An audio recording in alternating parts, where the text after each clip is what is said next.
Welcome to the Emerging Civil War podcast. I am Chris Mackowski, and joining me today are two of my ECW colleagues and a special guest appearance from Garry Adelman. I get to play in Gary's sandbox all the time, so I'm excited to have him come over and play in ours. Garry is the chief historian at the American Battlefield Trust. Garry, hello. Hey, Chris. Thanks for having me. You're welcome. And my two fabulous cohorts from the Richmond area, Doug Crenshaw, author of Richmond Shall Not Be Given Up, The 7 Days Battle. Doug, how are you today? Doing great. Fantastic. Exciting day. It is an exciting day, which we'll share some of that news here in just a second. And last, but certainly not least, my good friend from Richmond National Battlefield, Bert Dunkerly. Bert, you've got a brand new book about Richmond and the Civil War that's coming out in just a couple weeks. So welcome. Thank you. And now it's going to be obsolete. Thanks, Garry. That happens with books every time, doesn't it? So earlier this week, the Trust announced a major initiative in the Richmond area to preserve some land that coincides with both the Battle of Gaines Mill and the Battle of Cold Harbor. So we've got 1862 and 1864. And Garry, you want to tell us a little bit about this fantastic project that's coming up? Yeah, I'll be glad to. And we do have some graphics, but how about if I hold off on those for a little while? Let's develop this and build some excitement and dramatic tension, as a screenwriter might call it, and take it from there. But know this, like Chris said, this is 62 and 64. It's Gaines's Mill, part of the 7 days, and Cold Harbor, arguably part of the Overland Campaign. So, this is sort of one of the forgotten areas where war overlaps. People think of Manassas, they think of Fredericksburg, and they think of Chancellorsville in the Wilderness. But I don't know of another place where specifically, in terms of land, where so much fighting happened on two battlefields at two different times. And of course, the troops are situated differently. 1862 America is much different than 1864 America. We have been working on this deal, meaning the American Battlefield Trust. Hold on, let's see. I'm not wearing anything branded, but I do have my scarf handy. So let me break that out. We've been working on this for more than 20 years. And I'll say that Ed Bars, before he died, long before he died, and we all miss him, by the way, said, if you have to sell, sorry about the accent, if you have to sell every piece of land you've ever saved to get this one, do it. So what we're talking about is a roughly 1 square mile that is going to encompass, the better parts of where Gaines's Mill and Cold Harbor intersect. This is a massive deal. It's a very complex deal. And I'll say a few things about it, because here I am. I'm going to show you some graphics before too long, but we're not allowed to exactly say what square mile exactly that is. We have to show you in pieces. We're going to be raising money for this over the course of years. And we're going to do it bit by bit, because we can only bite off so much at a time. But trust me, all of it's significant, and I think you're going to find it interesting. We are also charged with pairing these pieces of land that we released with other pieces of land that aren't included in the square mile to further throw people off so they don't exactly know what we're doing. This is at the request of the landowner. This is what we have to do, and we're happy to do it because it is our #1 priority, and it has been long before I was at the Trust 10 years ago. It was our #1 priority the day I arrived. So it's very exciting. And of course, you can go to battlefields.org for all this, and maybe along with a post on YouTube, we will include a link to that if ECW is willing, Chris. We are delighted to help out. This is such an exciting project, and that's why we wanted to take some time to talk about it. Bert, let me shift gears to you, because as someone who's at Richmond National Battlefield Park, how important is this particular land acquisition for telling the stories out there? Excuse me, absolutely crucial. And if you look at the maps, which, well, Garry, I'm sure will show in a minute, and some of our viewers may have already gotten the mailing or the email, it's core battlefield land, meaning it's in the center of the area of fighting.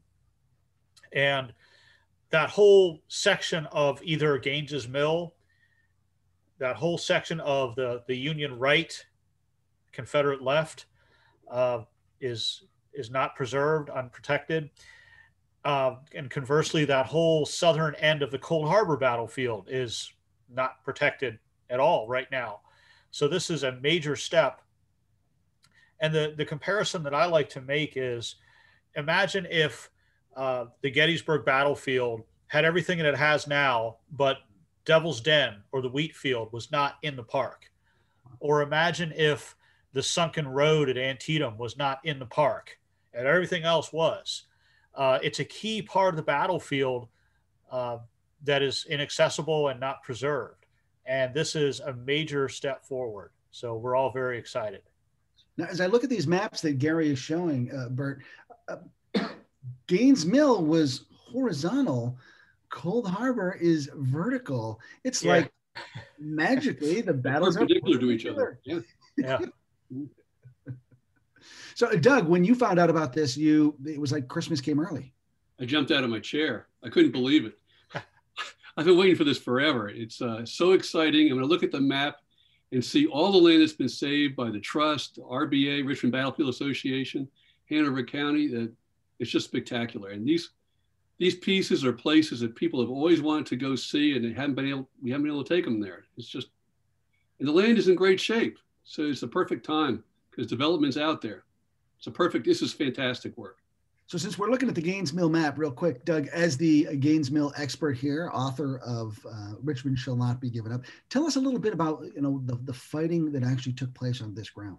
Well, it's interesting there. Sykes was over there, the right, Porter's right. You can see Sykes right on the highlighted land there. And he's up on a little bit of a knoll, if you will. D.H. Hill is back at the Cold Harbor intersection, where some land was just recently saved, I might add, okay?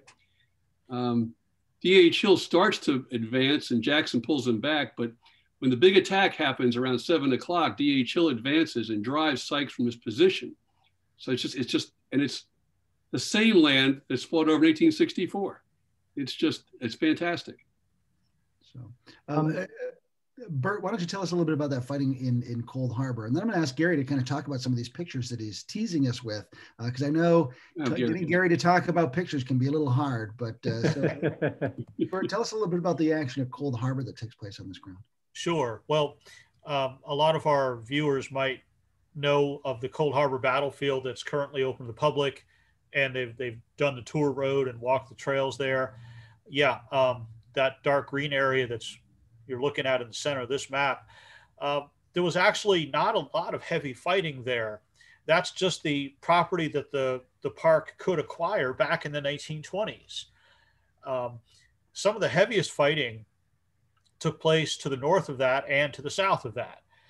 And in fact, the only Union success on June 3rd, which is the day of the big attack that everyone knows about with Cold Harbor, the only Union breakthrough took place on this property that we're talking about. And conversely, there was a Confederate counterattack which failed. And it's one of the few Confederate offensive attacks that took place during Cold Harbor, and involving troops from Florida and Maryland, who we often don't hear about with the Army of Northern Virginia. And so it's a crucial part of the Cold Harbor story. And the last thing that I'll mention is over the next couple of days after the big attack is over and both sides dig in, Union troops in this area started to dig a tunnel with the idea of planting a mine like they're going to do a couple of weeks later at Petersburg. They just don't get to finish it, but they started to dig a tunnel under the Confederate line. So there's all kinds of great stories and aspects of the battle here that we're very excited to see this being preserved. And Garry, as we look at this map, lots of preserved land there that the Trust has made available over the past few years. Tell us a little bit about Cold Harbor as a success story for preservation. Thanks, Chris. And I guess, you can't talk about Cold Harbor preservation without talking about Gaines's Mill, because, and yes, Gaines's Mill, as clumsy it is apparently how you say it. He's Dr. Gaines, I believe, and it's his mill. So, and I'll show you a picture of that soon. So you almost have to talk about them in tandem. What I'm looking at here, and let me just say, for all y'all at ECW, and I'll blame Chris for this because I'm not aware I've been invited to a symposium or anything. I'm hoping to be so that I can reject Chris. But I don't even think I've been invited. So those of you who don't know me, I do work at the Trust, as Chris said. And, you don't have to be a $10,000 donor to come and help with the Trust. Just getting our emails or just watching our content or giving $10 here and there. I mean, that's how we raise a lot of money, and you can see the difference here. I'll point to a couple of tracts that are recent. We're currently raising money. We still have more than 100,000 to go for the old Cold Harbor tract up there. That's, of course, where the tavern stood. And I love to think behind which, maybe on, maybe off the land, is where the, Hancock had his headquarters, where the famous pictures of him and Barlow and, Bernie and Gibbon were taken. I don't know that, but it's somewhere back there. We just don't know exactly where we're taken. And just to the south of that one, you might recall that we, worked with Hanover County to prevent a sportsplex going in there. And those of you who've seen those sportsplexes, they really impact the areas around them. You can also see other areas in here that where we are chipping away and making connections more possible. I'll point to this area that Bert already mentioned, where some of the heaviest fighting was done off the park. I think we call it the pencil sharpener sometimes, just north of the park over there. Or look at this right across from the visitor center, where it brings us further south. And should we be able to get land over here, what about being able to walk from the Cold Harbor Visitor Center all the way over to Gaines's Mill? You see how close some of these connections already are. I'll point along the Watt House Road over here. That's the road you take up toward Gaines's Mill, where we hadn't done any preservation basically until one of our trustees roared up in his car and knocked on a door and said, "Are you interested in selling?" That man did sell, and then about 5 of his neighbors ultimately sold. And you can see that we've got most of Watt House Road. This is in close coordination with the Richmond Battlefield Association, the National Park Service, and all of our partners in the area, and mainly the members of the trust. We can't do it alone. We can't make people sell to us, and we don't have the money to buy these things without a lot of help. Now, off to the left here, you can also see what really started it all, when in 2011 or 2012, we were able to get, I think, 260 acres along Longstreet's Pickett's attack, more than quadrupling the size of the whole Gaines's Mill preserved battlefield in one fell swoop. Things have really been happening since. So I hope you can see, you all watching, how getting even this little tract over here that connects with, I can't remember if that's the county or the state near the Garthright House. County. It is the county, thank you. How just having that connection. And then look, this is close to the other one we're trying to preserve. So we're going to be doing this over the course of years. And in the meantime, their neighbors are talking to us. Trust me, everywhere that's white on this map, we know who lives there. They know about us. They know of our desire to preserve it. And we may or may not even send them a Christmas card. Let me go back to one other map real quick, or before the map actually, because since we're talking about Gaines's Mill, and because, Chris isn't stopping me, I love talking about the old photography, of course. And here is, we have a couple of photos of the mill that both look like this. These are the ruins, of course. Union photographers did not have access to the Gaines's Mill or Cold Harbor battlefields, at least Gaines's Mill battlefield, until after the Civil War. So these are April 1865. You can see the mill ruins. You can see a skeleton here. You can see a mill stone. I'm sorry, a skull at least. You can see a mill stone over there. Many of you passed by the Douglas Southall Freeman marker that's there. You can see there's a modern structure. I think it's even been changed since I took this particular picture, but we do have post-war pictures of it. This one on the bottom, you actually can see, ooh, it's the wheel. That's where the mill race was, sort of giving the name to Gaines's Mill battlefield as well. But if you look at the top one, you can see some guys posing there. This is very similar to the first picture I showed you, showing, some of those same, window wells over here. But you can also see some writing on the side of the building, okay? And that's not the only picture of it, because they wrote it on the other side too, and you can read it better here. Hoofland's German bitters, and you can't see it, but it says for bad liver or torrid liver. And it seems like, these terrible people in the 1870s, 1880s, 90s went and found historic sites and just wrote about their torrid liver pills wherever they could. This is John Brown's fort. This is along the trenches at Culp's Hill at Gettysburg. And a lot of them did it, but Hoofland's German bitters, I have a special dislike for them because they, really defaced battlefields of their time. You can still find some of their stuff on eBay and whatnot. You can find their advertising. And that's what I find most interesting, is that this stuff was absolute snake oil. You see how it's like, look, it can cure all these things that are hard to prove. It's not unlike pharmaceutical, commercials of the day. And my favorite of these, and what I'll conclude with, is that they said that this could cure constant imaginings of evil and depression of spirits. So who wouldn't want Hoofland's German bitters? Reminds me of those old mail pouch tobacco ads that used to be on barns up in the northwestern Pennsylvania when I was growing up. So, Bert, let me step back to you for a second. Now, Garry mentions this possibility, like, wouldn't it be cool to be able to walk from the visitor center across Gaines Mill? Tell me, as a historian who works at Richmond, what are some of the challenges for getting people across the battlefield today, and how might these acquisitions down the road kind of help with that? Absolutely. It would be great to someday park your car at the visitor center, and after you get your map and see the exhibits there, go out and walk to the far ends of the battlefields, and hopefully that will someday happen. But I think for a lot of our visitors, people who both are into the Civil War and are more casual visitors who just see the sign and pull in, not knowing what to expect, it's a challenge because the battlefield is chopped up into little pieces. And the map that Garry showed that there are park properties that are open to the public right now, but they're scattered. You got to drive from point to point. And to have that seamless connection really makes the visitor experience so much better. And ultimately, that's our job, is to promote visitor understanding of these events. And that can be done through ease of access. Visitor access and the ability to get to these sites, to understand them, is really important. And it's something that we're slowly building on here. You know, go ahead, Doug.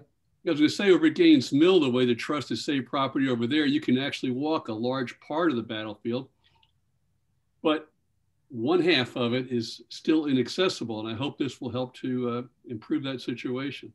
And if I can, Chris, if you don't mind my jumping in, I can't exactly say where it is, but once, assuming, I say once like it's a done deal. I mean, this will be, I think, the fourth largest or fifth largest transaction we've ever done. And to be clear, this land is not being purchased. We're purchasing the development rights at it. This is an easement, what we call. So we're saving it as best we can. It's not up to us. We'd buy the whole thing if we could. Landowner isn't ready for that yet. But we will have permission not only for special events to go on there with notice, but also to construct a low impact walking trail, so that even if it's just an easement, that people will, for the first time, most of y'all, will be able to actually walk this property. And time and again, that approaching the sunken road at Antietam or the Bloody Lane, unless you can walk there from the roulette farm, which, by the way, was not preserved 30 years ago, nor was the cornfield, nor was the area around the Dunker Church. I mean, us who have been in this business long enough, you can see it happening slowly. It's not this year, it's not next year, but you can almost see the puzzle pieces coming together, and all these bits matter. Yeah, it does require long-term patience, because it is a puzzle and it takes a while to be able to acquire all of those pieces before you can snap them together. I remember the first time I visited this particular piece of property, I was with a group of historians that Bobby Crick took out there, and we looked at it from the Cold Harbor perspective. And I just remember being out on that property along that ridge line where the Confederates were posted, and seeing what it was like for the Federals to come and make that assault, and kind of standing right in the center of where that intense fighting was with that breakthrough. And what a beautiful panoramic scene, and how sublime it was to be on that beautiful piece of property and think about that fighting. So to me, to be able to have that experience for other visitors is just going to be incredible, I think. And that's something I failed to say, and maybe Doug and Bert would like to comment on this, but I failed to note that this land has been in this family for a long time, and the land is pristine. It has not substantially changed in any way since the Battle of Cold Harbor, since the Battle of Gaines Mill. Guys? That's Go ahead, Bert, but that's accurate. Go ahead, Bert. Absolutely. It is pristine. Don't need to do restoration or removal of modern structures like we often have to do on properties. The other point I'd like to make is that as I drive around the Richmond battlefields, I've really been struck how much development is happening again. Some of our properties are almost entirely surrounded. Totopotomoy, Glendale, there's housing developments popping up, it seems like weekly. And what we haven't got, we're not going to get. The rate is really accelerating at a lot of the sites in the Richmond area. So to see something like this is really, really important. So Doug, as it happens, you and I were out at Gaines Mill in Cold Harbor just a couple of weeks ago, and we were walking part of the ground, not the ground that's being preserved, but land adjacent to it. And you were talking about the acquisition in particular of Longstreet's assault and that property, and how it really changed your ability as a guide to tell this story out there. For folks who maybe don't know all the particulars about Gaines's Mill, give us a quick synopsis of the fighting that took place. Okay, so the Union was on the old battlefield, the original purchase that it was bought back in the 1920s, and the Union position was up on the ridge up there.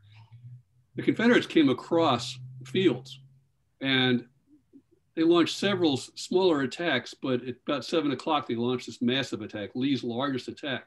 But there's no way for anybody to get back there to see and understand what the Confederate attackers faced.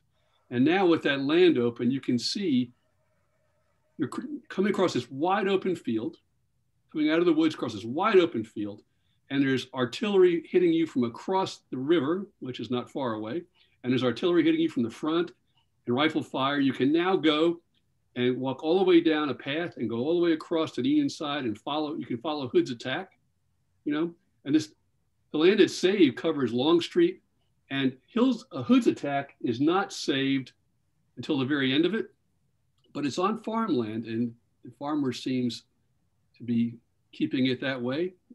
So you can really look at the thing and really understand the battle much better than you could before. One of the things that always amazes me about that piece of property is you stand there and you talk about it being Lee's largest attack of the war, and the width of the formation at that point as it sweeps across that field. You can see it, which is cool. Garry, you wanted to add something?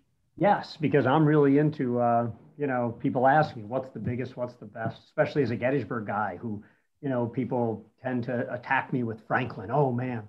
Well, Pickett's charge is amateur night in terms of numbers compared to the assault at Gaines's Mill, which I agree. It's not only Lee's largest assault, it's the largest attack of the Civil War. Whether you use 35,000, whether you use 40 or even 50,000 soldiers, in the general movement, everybody doesn't ever move all at once. So in the general movement, I put it closer to 50,000, which puts it way ahead of Pickett's charge, by triple or quadruple. It's double Franklin or more. If you take those big attacks along, Longstreet's attack at Second Manassas or at the Wilderness, you look at Spotsylvania, you look at Jackson's flanking attack. All those are in the, 18, 25, 30,000 range. So it was by far the largest. And when you add to it, Grant's June 3rd assault, which depending on who you talk to, 20,000 more soldiers, this is why the trust is calling this appeal sort of Pickett's charge, but 5 times as large. It almost sounds like something I came up with for the trust or something. So this is the real deal. And I can't believe 2 such large attacks intersect, in one area. What's really critical about it is while the Longstreet property and some other additions cover about half of the attack, the other half of the attack is not preserved. It's getting preserved piece by piece. And this is a large piece in it. This attack was 2 miles wide. That's a major size of an attack in the day. That's humongous. Now, this for folks who don't maybe realize, Gaines Mill is kind of where the Texans earn their reputation as the Texans. Doug, can you talk about that for just a quick second? Well, the Confederates hadn't pierced the Union line, and Hood brought his Texans down. He said, "Don't fire, just fix your bayonets and just charge." And the way the Union defense was set up on the ridge on the other side of the creek, or the swamp, if you want to call it that, they had a line at the bottom, a line midway up, and a line at the top with the artillery. And when the Texans rushed over, just bayonet attack instead of stopping the fire, they drove the guys at the bottom back. And when they stood up to go up, the guys in the middle line couldn't fire. And when they stood up, the guys at the top of the ridge couldn't fire. So the whole Union position collapsed.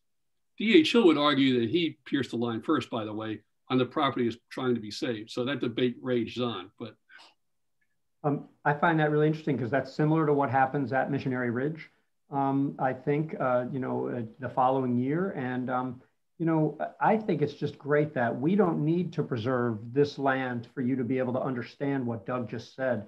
The park, for what it's worth, the Watt House Tract, has just a jewel there where you can see Bosun's Creek. It looks like Boatswain, but I think it's Bosun's, and you can see the Union position and the markers there are some of the best ones I've seen the park produce, where you can see the upper, the middle, and the lower lines, and you can picture it when you're there. So even until we don't save another acre, the ability to traverse this ground on the existing park trails is just great, and understand what Doug just said. Yeah, that's a great trail that winds down through the position there. I think it's fantastic. Bert, let me switch gears. For folks who maybe need a quick synopsis of Cold Harbor, I'll let you be our Cold Harbor guy here. Tell us a little bit about what happens there. This is late May of 1864, and the armies are engaged in the overland campaign. So they've been drifting south from the wilderness to Spotsylvania to North Anna and down into Hanover County, getting closer to Richmond.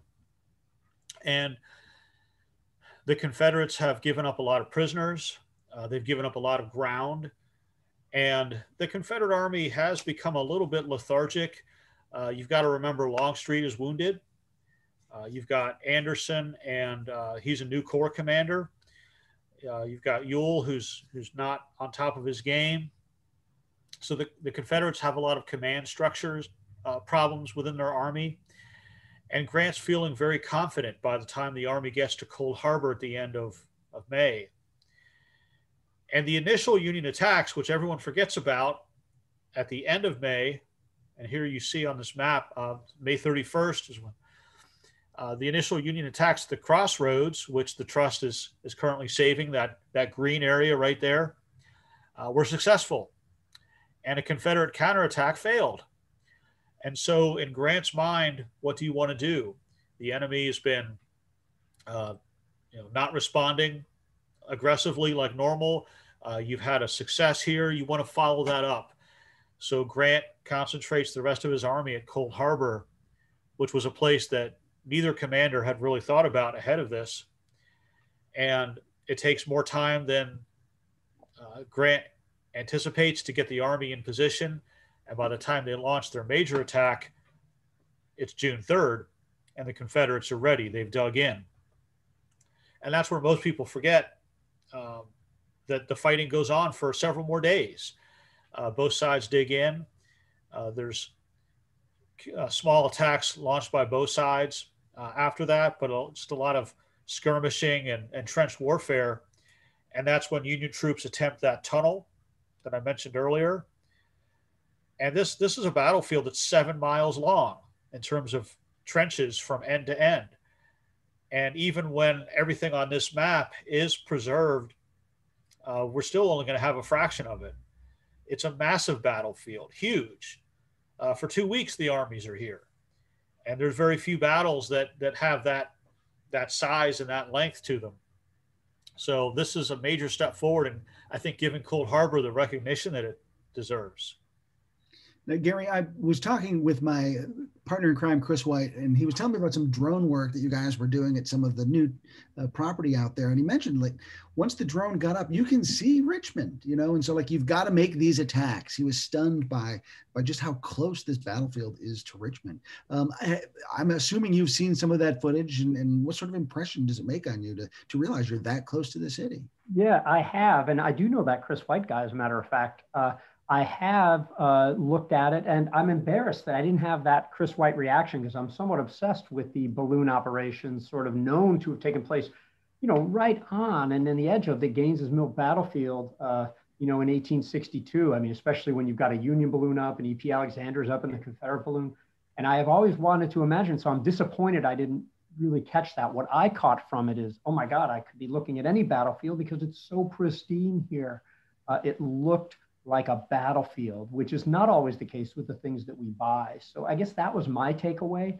I'm always one, I can't remember what order I have these in here, but I'm always one to look at these, right away I'm looking to see, do we have a picture of, this particular tract? And we don't. We also don't have real great pictures of the Cold Harbor trenches anywhere. We do have some pictures of the dead, but what you're looking at here is the closest thing we have. Okay, this is an advanced Confederate picket line, and some of you might be able to just catch in the background, see what I'm tracing there. You can see what is probably the main Confederate line. I've gotten this from your colleague, Bert, Mike Gorman, who, doesn't say for sure, but thinks this is on this road, the one that goes right by the visitor center. We might be looking south across that because we know where the advanced Confederate line was, the picket line, and where the main line is. And if that's the case, I tend to buy it. Most of our photos are taken where they could get their wagons easily along roads.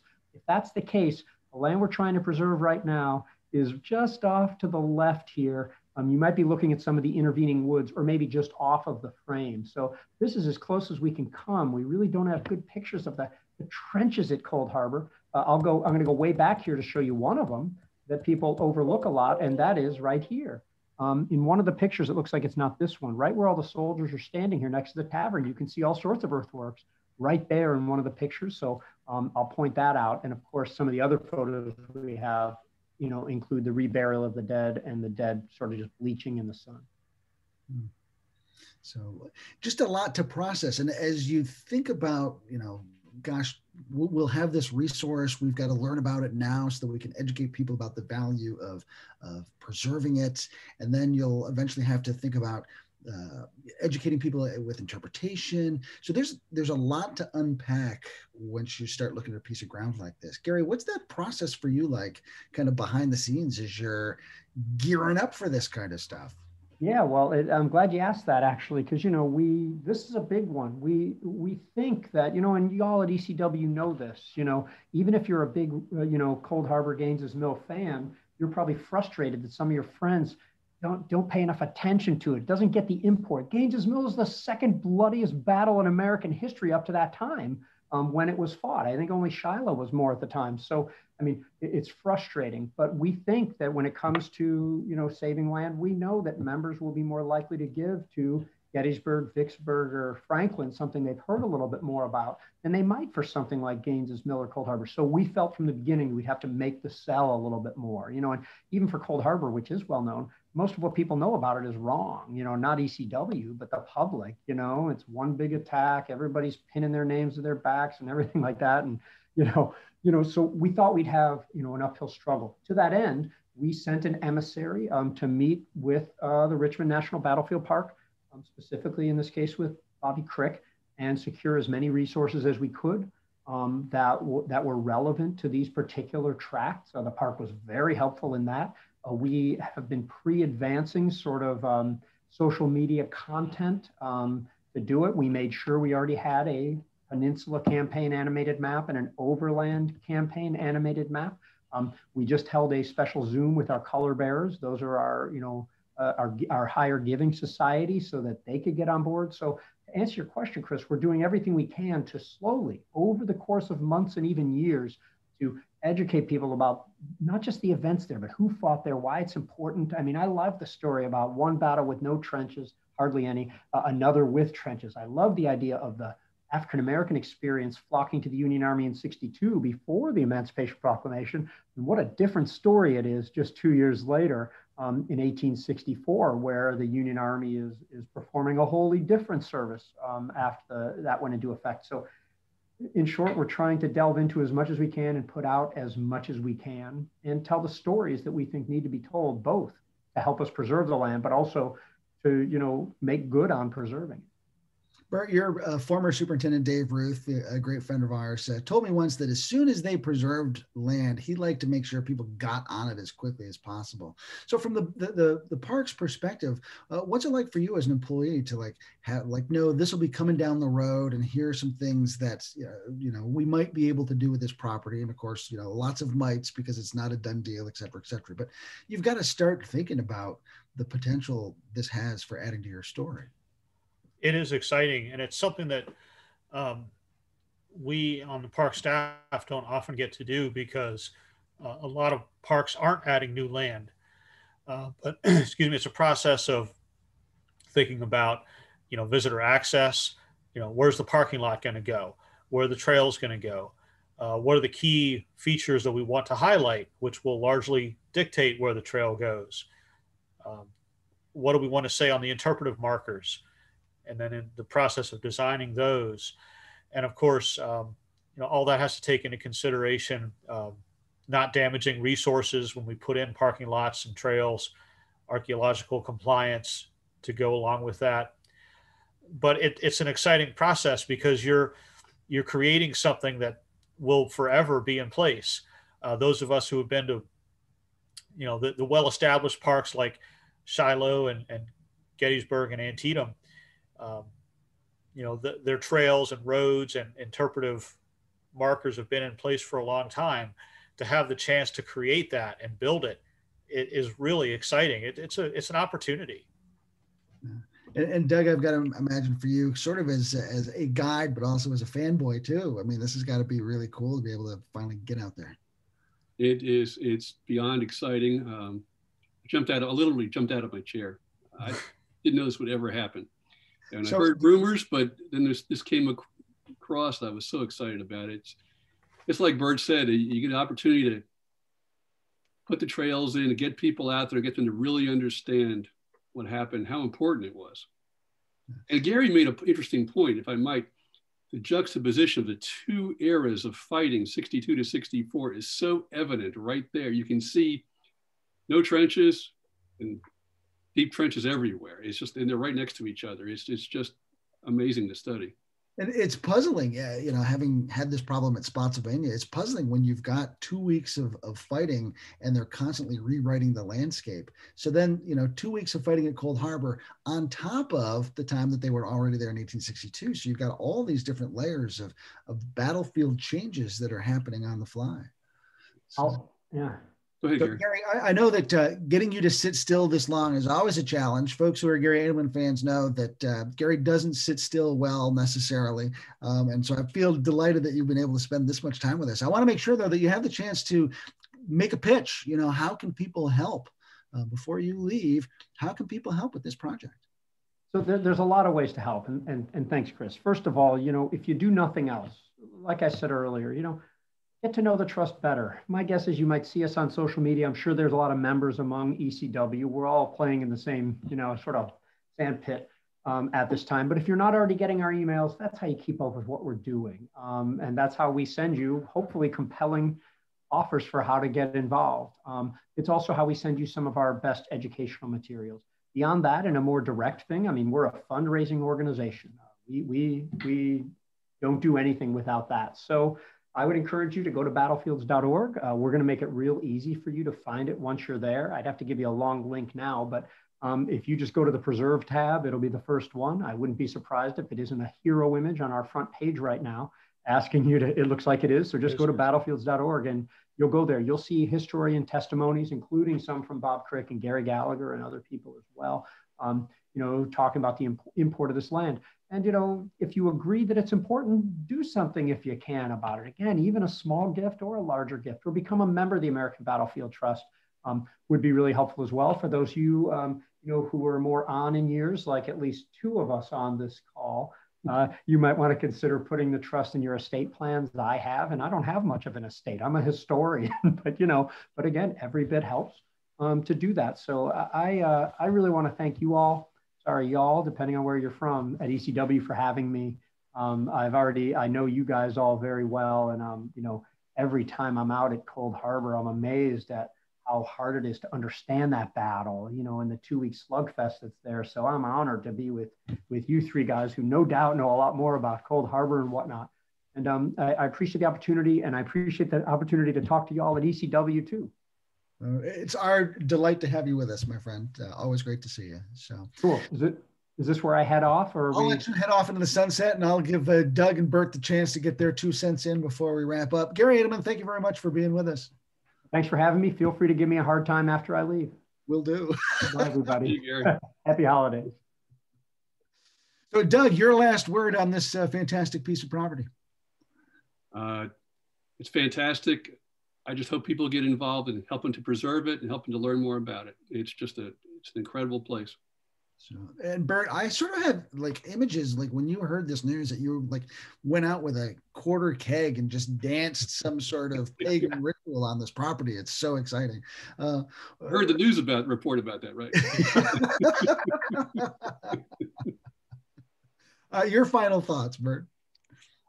I'm one of those kind of guys who I'll stand on park property or preserved land, and I'll look across to where I can't go, to where I can't walk, and I'll just think about it. And this is now an opportunity when I look at that map and I know the land in my mind, I know that someday I'll be able to walk that land. It drives me crazy when I can't get onto a property that I want to see. But to have this opportunity is really, really special. And we're excited to see the Trust doing this good work. The Trust does some amazing things. They do. And all, just to kind of give a shout out to your colleagues, Bert, to me, it's really cool to know the people who are then going to help cement this story. And as you say, really kind of a legacy story that'll get passed on to generations. And the historians that you work with there at the park, just some fantastic folks. That story is going to be in really good hands. So, yeah, thank you. Yeah, sure. So for folks who are looking for more resources, we'll post something on the blog so you can easily find your way to the website for the American Battlefield Trust, battlefields.org. Also, just a reminder, Doug's book on the 7 Days Battle, Richmond Shall Not Be Given Up, the 7 Days Battle. Great stuff in there about Gaines Mill. And Bert, as I mentioned earlier, he's got a brand new book coming out that he and Doug co-authored. Geez, I actually forgot to mention earlier that you were the co-author of that book. These two gentlemen have co-authored called Embattled Capital, A Guide to Richmond and the Civil War. And last but not least, Bert does have a book that he co-authored with Dave Ruth and Don Fons called No Turning Back, A Guide to the 1864 Overland Campaign. So between these two guys, we've got a lot of great resources that you can tap into about this property that we've talked about to learn more about it as well. So Doug, Bert, thank you both so much for taking some time to be with me today. Happy to do it for this. Hey, Chris, let me just lastly mention here the Embattled Capital book and the Overland Campaign No Turning Back book. All the monies from those two books are going to go to battlefield preservation. Oh, fantastic. So thank you so much for mentioning that and for making those donations, Bert, because you're a guy putting your money where your mouth is. So thank you so much. Doug, Bert, thank you so much. I'm Chris Mackowski. Thanks for joining us here. We'll see you online and on the battlefield.